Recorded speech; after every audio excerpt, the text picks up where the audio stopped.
Martino. L'opinion populaire. On voyait que les Américains devaient marcher sur leur fierté et leurs principes. Une liberté de penser.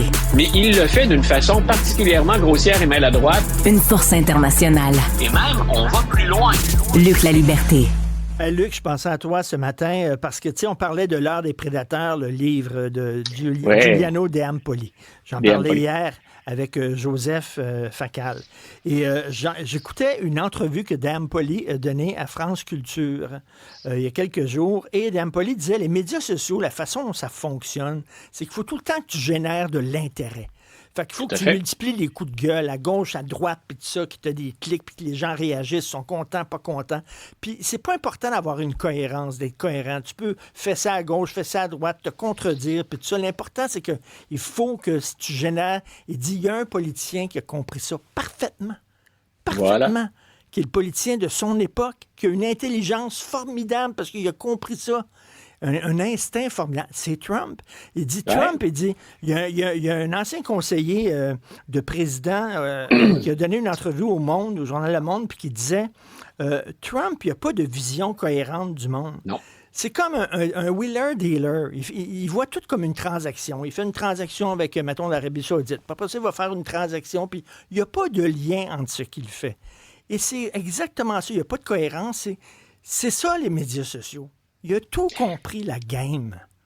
Voilà, puis il y a une expression en anglais qui vient avec ce qu'on peut appeler ça une stratégie, c'en est une, je pense. Il y a un nom qui est en anglais ou une expression en anglais qui va avec ça, c'est flood the zone.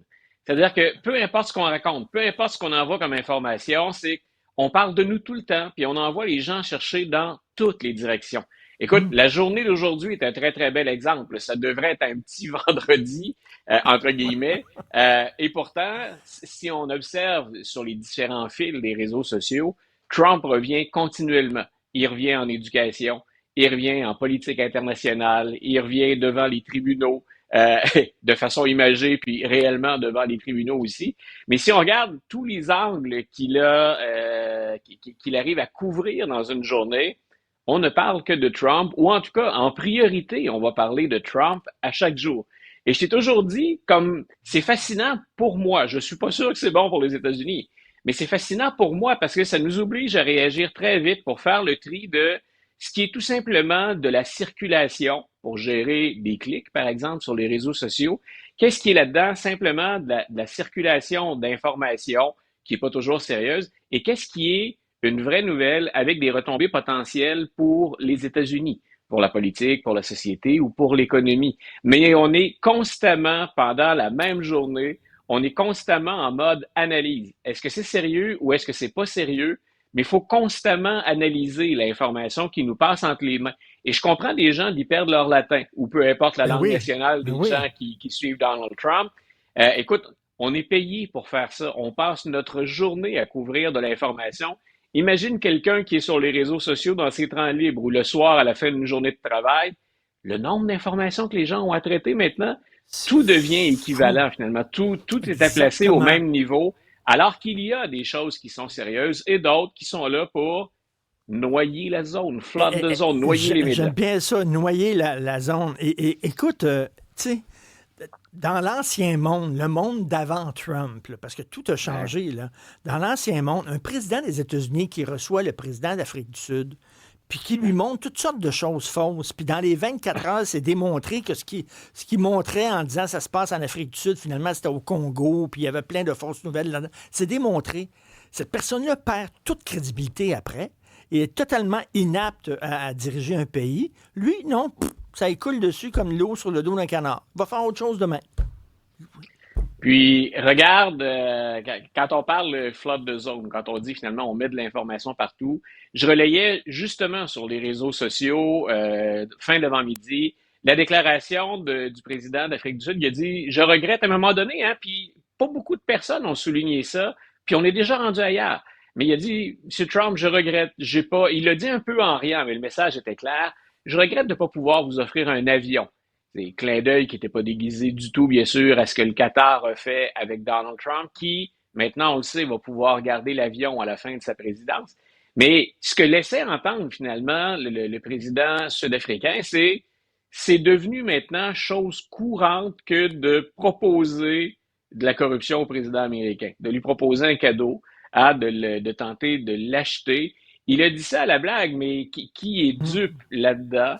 Donc, mais tu vois, on est déjà rendu, là, j'y reviens avec toi très, très brièvement, mais il est tellement sorti de nouvelles depuis ne serait-ce que ça, mon réveil très tôt ce matin, que sur Ramaphosa a le temps de retourner chez lui, puis la déclaration a le temps d'être oubliée, parce qu'on a au moins 8-9 autres sujets auxquels il faut accorder un peu ou beaucoup d'attention dans certains cas. Et c'est ça. Le scandale d'hier, là, qui était le scandale là, du président d'Afrique du Sud, c'est terminé, c'est oublié. On a tourné la page, on est passé à autre chose. C'est incroyable. Hallucinant. Écoute, parle-moi d'Harvard avant de se quitter. Ben écoute, je te disais hier, hein, c'est Monsieur Trump, puis je l'ai répété tout à l'heure, c'est fascinant pour quelqu'un comme moi qui a hâte de voir jusqu'où le système peut résister. C'est pas bon pour les États-Unis, c'est pas bon pour la réputation des États-Unis à l'étranger. Mais donc, il avait dit, moi, je vais utiliser un pouvoir que je pense avoir pour dire à Harvard, vous n'allez pas recevoir d'étudiants étrangers. Ce qu'on a moins souligné, c'est que les étudiants étrangers qui étaient à Harvard, s'ils ne changent pas d'université, peuvent perdre leur visa. Donc, ça les place, eux aussi, en situation d'irrégularité. Que va-t-il se produire avec eux? C'est une question qu'on pourrait avoir. L'Université Harvard est donc allée devant les tribunaux. On a invoqué la liberté d'expression dans ce cas-ci. Et il y a un juge qui a dit à M. Trump, ben, on va trancher sur le fond éventuellement, mais on a maintenant une grâce, si on veut, ou une période, en tout cas, où vous ne pourrez plus enquiquiner l'Université Harvard. Donc, Harvard peut, au moment où on se parle, garder ses étudiants étrangers. Mais soyons honnêtes, si toi et moi, on avait des enfants et les moyens de les envoyer surtout à Harvard, est-ce qu'on prendrait la décision, dans le contexte actuel, d'engager, je sais pas, 35, 40 ou 50 000 $ de nos fonds personnels pour envoyer quelqu'un à Harvard actuellement? Il y a probablement plein de gens sur la planète qui se posent la question parce qu'ils viennent d'un peu partout sur la planète, les étudiants qui fréquentent Harvard. Mais donc, victoire à très, très court terme pour l'Université Harvard. On va pousser ça plus loin éventuellement, mais on suspend donc la décision du président Trump. Écoute, très rapidement, là, un autre sujet, parce que ça titille ma curiosité. L'Oklahoma va enseigner le complot contre Trump. C'est quoi ça? Le superintendant de l'éducation en Oklahoma. Donc, j'ai hâte d'entendre ceux qui sont au sommet de la pyramide, entre autres, gouverneur de l'Oklahoma. Donc, lui a dit que finalement, les profs allaient être, c'est lui qui décide de ce qu'on enseigne, des programmes scolaires. Et on va maintenant devoir enseigner aux étudiants en Oklahoma. Ils n'ont plus le droit d'enseigner ce qui est Black Lives Matter en passant. Peu importe comment tu le couvres, on n'a plus le droit d'enseigner ça. Mais on va enseigner toutes les irrégularités de l'élection 2020 que Donald Trump a perdu. Si je te demandais de m'en nommer juste 5 rapidement, parce qu'il y en a beaucoup, là, ça vaut la peine d'enseigner ça à l'école. Nomme-moi 5 des irrégularités de l'élection 2020. Moi, je ne peux pas t'en nommer une, puis c'est mon travail de suivre ça à temps plein. Donc, on va maintenant enseigner ça. Enseigner ça. Ça veut dire que si je suis prof en Oklahoma, j'étais le premier à lever la main ici sur la question des sujets sensibles. Je parle à lever la main publiquement parce qu'on m'offre un micro assez régulièrement pour dire non, c'est pas à un ministre ou c'est pas à la direction de venir dire si j'ai le droit d'enseigner certains sujets ou pas, le temps est aussi longtemps qu'on respecte la liberté d'expression. Vous me faites confiance, je suis le professionnel pour gérer cette information-là. Donc, en Oklahoma, maintenant, les profs vont être obligés d'enseigner. Grosso modo, ni plus ni moins, c'est pas formulé comme ça, mais que Donald Trump s'est fait voler l'élection. Donc, c'est une génération d'étudiants qu'on va sacrifier ou qu'on va embrigader, à qui on fait littéralement de la propagande. D'un côté, on a eu ceux qu'on appelle les woke ou ces progressistes très, très doctrinaux qui voulaient nous empêcher d'utiliser des termes. Maintenant, c'est carrément l'histoire, pas juste qu'on efface. On remplace l'histoire réelle par une fabrication totale. Donc, une autre des nombreuses attaques, malheureusement, sur le monde de l'éducation. Puis on en a beaucoup, beaucoup trop de ça aux États-Unis au moment où on se parle. Non, les États-Unis commencent à ressembler de plus en plus à la Corée du Nord. Ça n'a pas de maudit bon sens. Bon week-end malgré tout, Luc. Salut. Bon week-end, Richard. Bye.